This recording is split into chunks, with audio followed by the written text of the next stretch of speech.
The buzz from above. Why rural Canada is first in line for drone deliveries. Global National with Donna Friesen. Next, Canada's remote communities are set to get a special delivery. Well, Americans could soon be looking up for a different reason. Amazon, Google, and Uber are among major companies testing drones with the hopes of using the devices one day for deliveries. But they'll have to get past some regulation roadblocks. As Mike Drolet explains, a Toronto company says it has found success by taking the rural route. Just north of Toronto, a package is loaded into a drone. And off it goes. A few years ago, this would have been science fiction.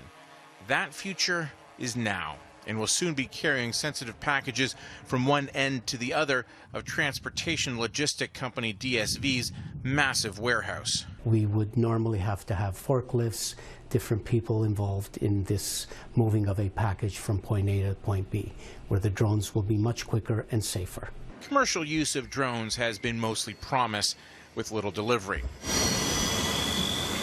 Ever since Amazon boasted it would soon have a fleet of them 6 years ago. But even Amazon couldn't cut through the red tape of transportation regulators, who have been steadfast in refusing to greenlight drones flying over residential areas. I think in cities, rather than thinking you're going to be seeing them buzzing around like mosquitoes or houseflies, don't think of city applications. Think about remote applications where it's hard today to get things. It's that rural route Toronto-based Drone Delivery Canada took for its business model. And in early 2020, it will begin operating drones in northern Ontario, shuttling medicine and supplies from Moosonee to the nearby island community of Moose Factory. It's only a few kilometers, but often inaccessible because of river ice. So it could sit there for days or weeks, hypothetically. Well, with a drone, you can move things immediately. Within the next year, the company plans on introducing 3 larger drones, including this one, which can carry up to 180 kilograms, and will open a hub to ferry packages in and around the Edmonton airport.